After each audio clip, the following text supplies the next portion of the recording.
Greenland is the world's largest island. At just over 2.1 million square kilometres, or more than 1.3 million square miles, its northern coast is the most northerly piece of land in the world too. Technically part of the continent of North America, Greenland has had closer political and cultural ties with Europe for over a millennium. Despite its size, Greenland has a population of just 57,000 people. The capital city, Nuuk, is, like most of Greenland's inhabited areas, near to the south coast in the southwest of the island. Greenland has been associated with Denmark for centuries. It was a colony of the Kingdom of Denmark from 1953 before being granted home rule in 1979. Further powers were devolved to Greenland in 2009, and recent political discussions and elections have become increasingly focused on the question of independence from Denmark. The strategic location and natural resources of Greenland have made it a focus for international attention and attempts to control it for a long time. The story of how somewhere so cold became such hot property is a long and fascinating one.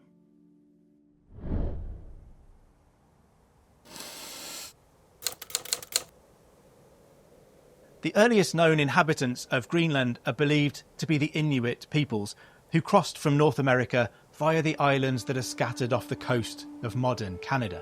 A number of waves of migration took place from around 2500 BCE, representing different Inuit cultures.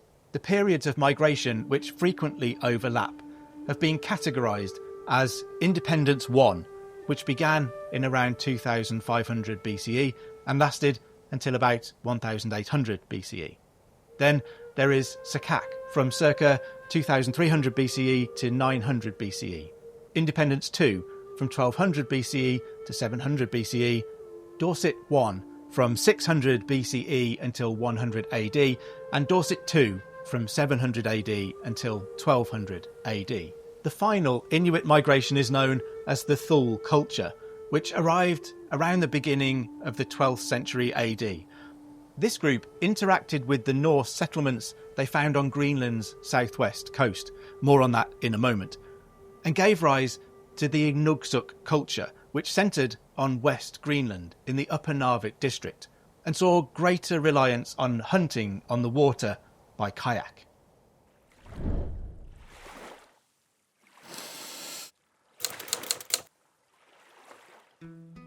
The Norse people encountered by the Thule were Vikings, who had been on Greenland for more than a century by the time the Thule arrived.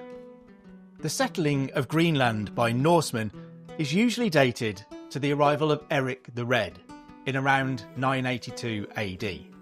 Eric, probably nicknamed the Red for the colour of his hair, had a saga written about his life, imaginatively titled The Saga of Eric the Red. It tells a colourful story of its protagonist's life. Eric was originally from Norway, but when his father was found guilty of manslaughter in about 960 AD, the family were banished when Eric was around 10 years old. They sailed west and settled in Iceland. Following in his father's footsteps, Eric got into trouble with the law too. After a dispute with a neighbour led to several deaths, Eric moved to an island just off Iceland. When Eric got into another fight and killed several more men, he was banished from Iceland. He might have wondered where he could go now, but there appear to have been stories of land even further west that no one had managed to settle yet. Low on options, Eric packed his young family into a ship and sailed west. Sure enough, they found land, but it was frozen as far as the eye could see. Sailing around the southern tip, Eric worked the ship up the western coast until he found some land that wasn't just ice and snow. The saga of Eric the Red says he spent the next 3 years building a home and exploring the new land he'd found. After the 3rd year, his exile was over, and Eric returned to Iceland, but only to try and encourage others to come with him and settle the new territory. Presumably, he'd be the ruler, but he needed people that he could rule. The saga tells us Eric called the new place Greenland to deliberately deceive the Icelanders he was trying to convince. His sales trick worked. 25 ships left Iceland, though only 14 arrived in Greenland, demonstrating how dangerous the journey was.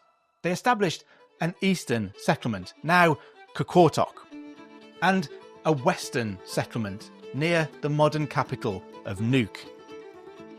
Life was hard, but over the years it's estimated that between 3,000 and 6,000 Vikings lived on Greenland. They hunted seals, walrus for the ivory in their tusks, and whales, all incredibly valuable commodities.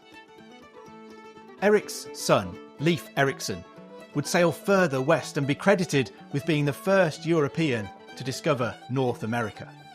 He would also Christianise Greenland, his mother having been a Christian. The first bishopric was established in Greenland in 1126. Precisely what happened to the settlements on Greenland is unknown. The last written record appears in 1408 and relates to a marriage on the island. In 1540, a ship landed on what had been the eastern settlement and recorded discovering the corpse of a Norse man with these words: "Dead man, lying face downwards on the ground. On his head a hood, well made, and otherwise good clothing of frieze cloth and sealskin. Near him was a sheath knife, bent and much worn and eaten away." Why the settlement failed after half a millennium is unclear, though it's possible the Little Ice Age, a period of global cooling that began in 1300 and lasted until the middle of the 19th century, made life there increasingly impossible. The mystery surrounding the fate of Greenland's Norse settlers led to centuries of speculation. What if there were real, old-world Vikings still in Greenland? That was a mystery someone was bound to explore. The last wave of migration by North American Inuits arrived during the Viking settlement. The Thule arrived during the 14th century. Like the other Inuit before them, they kept mainly to the northwest of Greenland. Here, they hunted seal, walrus and narwhal. The extent to which they had contact and trade with the Norse settlements is unclear, but the Inuit lived in the parts of Greenland the Norse never settled.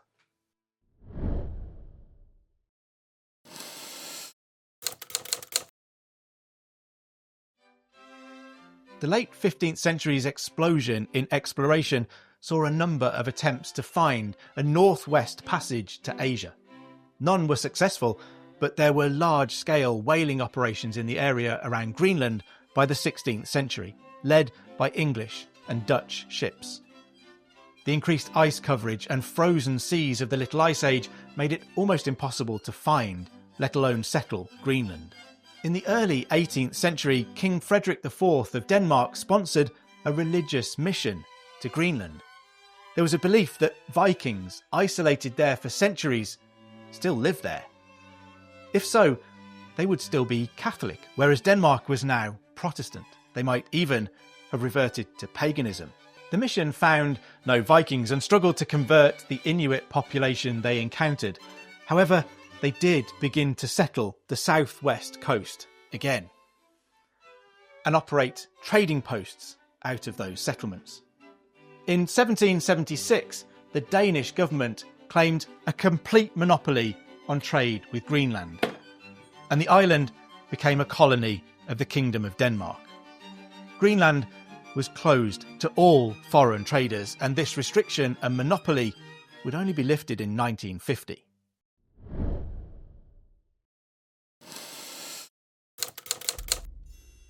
The Northwest Passage was finally discovered during a voyage between 1903 and 1906 by Roald Amundsen. During the flourishing of polar exploration in the late 19th and early 20th centuries, American expeditions began to venture into northern Greenland, which had always been inaccessible to anyone but the Inuit.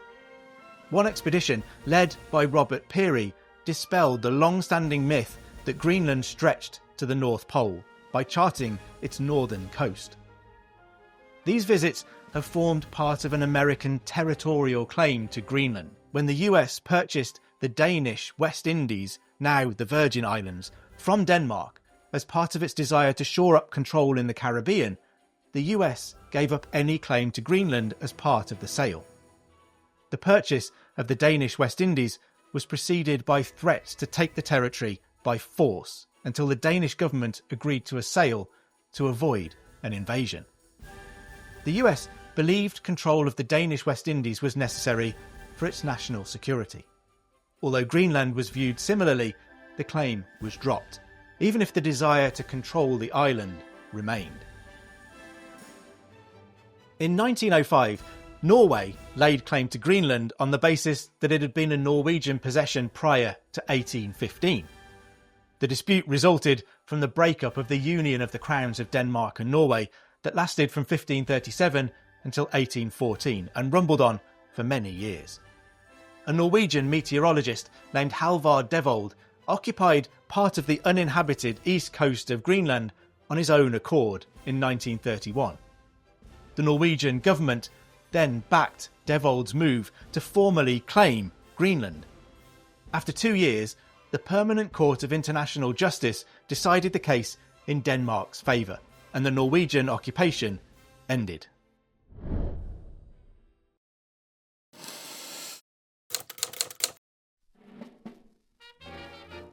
World War II saw the strategic importance of Greenland rise to even greater prominence.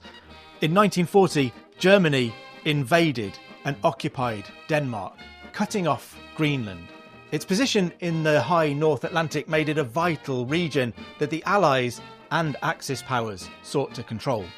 It offered a base for shipping, particularly for the Allies to hunt U-boats, and was considered important for forecasting weather in the Atlantic too.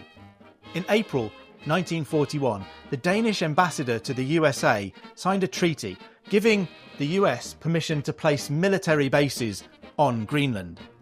The ambassador refused to acknowledge German control of Denmark, and when the Danish government accused him of treason and ordered him to return to Denmark, the ambassador declined to do so.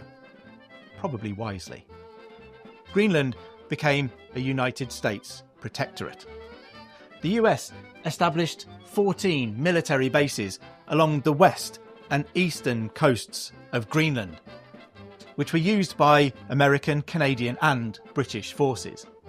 It became the core of the effort to attack German submarines and allow traffic across the Atlantic. During the war, disconnected from Denmark, Greenland enjoyed a period of relative autonomy. In 1941, in response to German forces establishing weather stations on its east coast, Greenland established the Sledge Patrol. Greenlanders with dog sledges patrolled the areas locating German bases. They would either attack themselves or coordinate with US air and sea units to assault the installations. By 1944, Germany had been forced to abandon its interest in Greenland. The Sledge Patrol suffered only one casualty during its years of operation.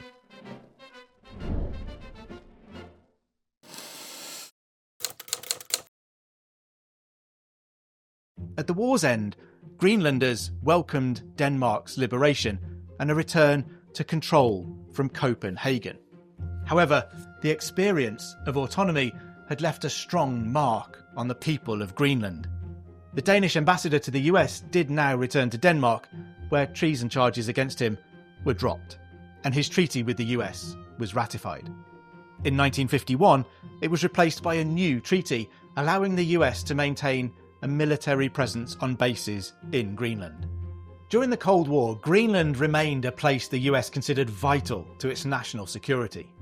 In 1946, the US offered Denmark $100 million in gold bullion for Greenland, but Denmark refused to sell it.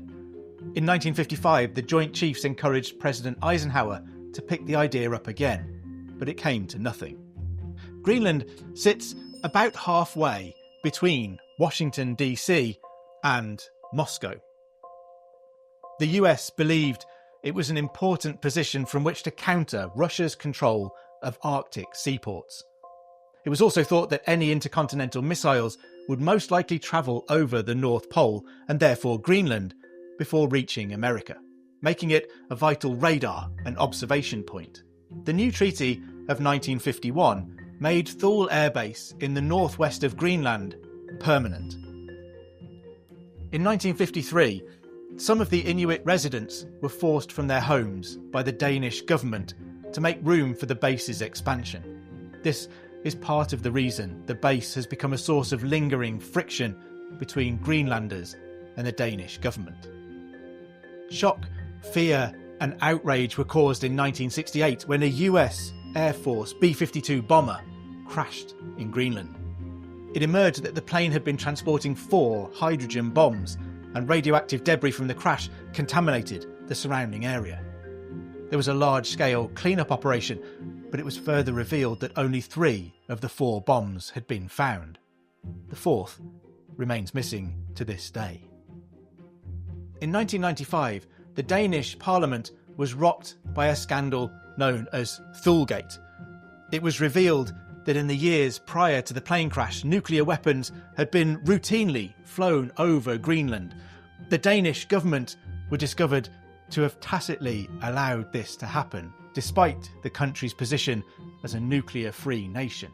As the US continued to develop the base at Thule and improve its radar capabilities, inhabitants on the island began to raise concerns that it would make Greenland a prime target for any strike, nuclear or otherwise, that would put the population at severe risk. Despite these concerns, the base remains in place and is considered a vital national security asset by the US. Greenland ceased to be termed a colony of Denmark in 1952 when it was recognised instead as an autonomous overseas province. It's since been considered a constituent part of Denmark, in effect an overseas county of the kingdom. Greenland was, for the first time, permitted to elect representatives to the Danish parliament. In 1973, Greenland, as part of Denmark, joined the European Common Market, the forerunner to the European Union. This was despite Greenland itself voting against membership by a majority of 70%. The island's concerns were realised when free trade meant other nations had access to its waters and they became heavily overfished. Under increasing pressure, Denmark granted Greenland home rule in 1978, establishing a representative assembly known as the Landsting. The name of the capital was changed from Gotthop to Nuuk, and Greenland got a new flag in 1985. In 1982, 53% of Greenlanders voted to leave the European Economic Community, a process completed in 1985. From 2008, Greenland's devolved powers were extended, including allowing the withdrawal of Danish as the official national language in 2009. The Home Rule government in Greenland has remained concerned about the presence of the US Thule base. Around the turn of the millennium, there was a growing desire to renegotiate the 1951 treaty between the US and Denmark, and to push for the United Nations to be given control of the base in place of the US. Elections in Greenland have frequently focused on a growing interest in full independence. In 2025, elections delivered a shock result as the centre-right Democratic Party tripled its vote and took the largest share. The Democratic Party and Nalarak, a party that came in second, campaigned in favour of independence for Greenland, though Democratic favoured a more cautious and gradual move than Nalarak. No party has an overall majority, and any further move towards independence will depend on the makeup of the coalition that's formed.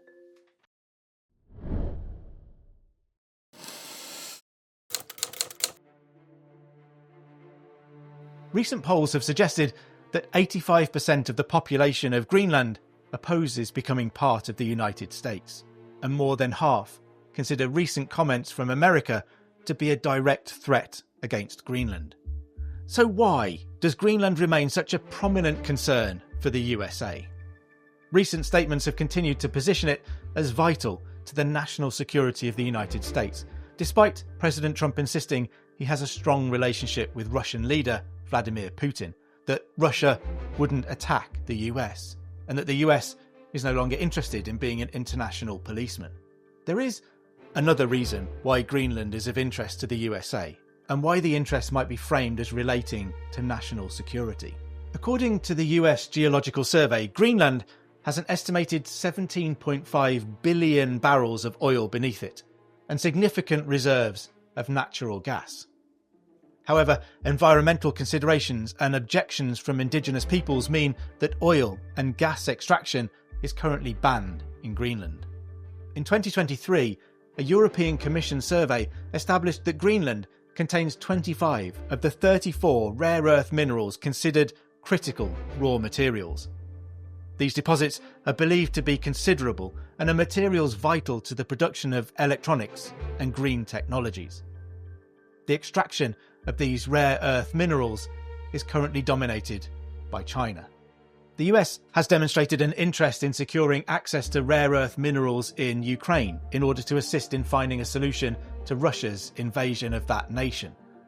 The importance of Greenland to the US might now lie in the existence of oil, gas, and rare earth minerals. And rather than being viewed as vital to military security against Russia, it might be economic security against China that is really driving US attention once more towards Greenland. Thank you very much for watching. I hope you've enjoyed this brief history of Greenland. If you want to find more explainers like this, you can head over to our YouTube channel now, where you'll also find a very similar explainer about Ukraine and Russia's interest there. I've been Matt Lewis, and this is History Hit.